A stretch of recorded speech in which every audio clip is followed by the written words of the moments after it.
दोस्तों, भारत के उत्तर पूर्वी भाग में स्थित बिहार और पूर्वी भाग में मौजूद वेस्ट बंगाल भारत के दो बहु आबादी वाले राज्य है। पश्चिम बंगाल कई चीजों के लिए पूरी दुनिया में प्रसिद्ध है।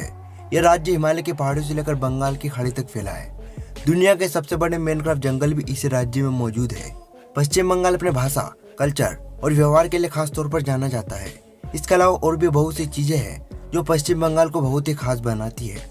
वही दोस्तों, बिहार वो राज्य है जिसे मगध के नाम से जाना जाता था और इसकी राजधानी पटना को पाटलिपुत्र के नाम से।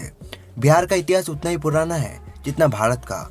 यहाँ मौर्य, गुप्त आदि राजवंशों से लेकर मुगल शासकों ने राज किया है। हालांकि आज बिहार को भारत के सबसे गरीब राज्यों में गिना जाता है। वही पश्चिम बंगाल का भी हाल कुछ खास अच्छा नहीं है। पर दोस्तों, दोनों राज्यों में बेहतर राज्य कौन सा है, इसका अंदाजा हम सिर्फ डाटा और नंबर्स के जरिए पता लगा सकते हैं। दोस्तों, बिहार पॉपुलेशन के मामले में देश का तीसरा सबसे बड़ा राज्य है। वही पश्चिम बंगाल भी भारत का चौथा सबसे बड़ा राज्य है। जहाँ पश्चिम बंगाल की अर्थव्यवस्था यानी कि नॉमिनल जीडीपी 230 बिलियन अमेरिकी डॉलर से की है, तो वहीं पर बिहार की नॉमिनल जीडीपी इस वक्त पर 140 बिलियन अमेरिकी डॉलर से है।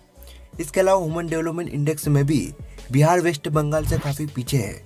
लेकिन दोस्तों, अगर वेस्ट बंगाल को 2030 के बिहार से कंपेयर किया जाए तो क्या इस कार्यकाल के दौरान बिहार की हालत बेहतर हो सकती है या नहीं, चलिए देखते हैं।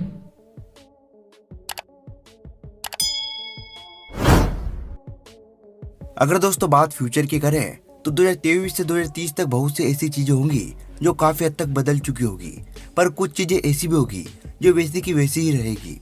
दोस्तों, आपको बता दें कि भारत में वर्तमान राज्यों की हालत को बेहतर करने और फास्ट डेवलपमेंट करने के लिए भारत के हर राज्य ने अपनी भाषा और एरिया को मद्देनजर रखते हुए भारत में और नए राज्य बनाने के प्रपोजल सरकार के सामने रखे थे।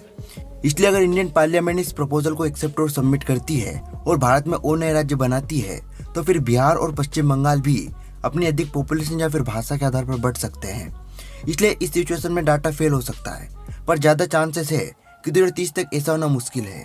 इसलिए आप इस रिपोर्ट पर यकीन कर सकते हैं। तो सबसे पहले बात करते हैं एरिया की, क्योंकि 2030 तक एरिया एकमात्र फैक्टर है जो आगे भी सेम ही रहेगा, जिसमें बिहार का कुल क्षेत्रफल 94,163 किलोमीटर स्क्वायर के साथ देश का 12वां सबसे बड़ा राज्य है।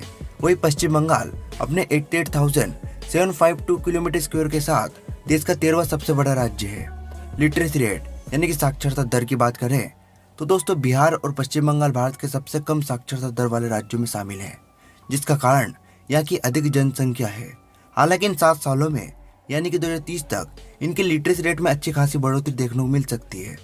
बिहार का साक्षरता दर 2030 तक 75 से 80% के बीच हो सकता है। वही पश्चिम बंगाल का साक्षरता दर 85 से 90% के बीच रह सकता है। पॉपुलेशन की बात करें तो बिहार 2030 तक 14 करोड़ की घनी आबादी वाला राज्य बन जाएगा। वहीं पर पश्चिम बंगाल भी 12 करोड़ जनसंख्या के साथ चौथा सबसे बड़ा राज्य होगा।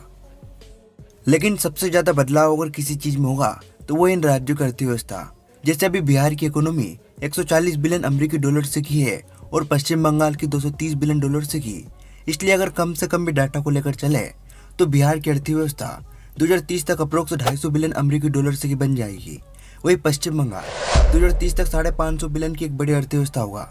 वही जीडीपी वाइज दोनों राज्यों की रैंक की बात करें तो वेस्ट बंगाल का रैंक 2030 तक नंबर 6 पर ही रहेगा। वही बिहार इस लिस्ट के नंबर में बड़ा फेरबदल कर सकता है। मे भी अगर बिहार की गवर्नमेंट बिहार की बड़ी आबादी का सही जगह पर यूज करेगी और बड़े मेगा फ्यूचर प्रोजेक्ट्स तैयार करेगी तो बिहार इस नंबर 14 से सीधा नंबर 11 पर आने का पोटेंशियल रखता है।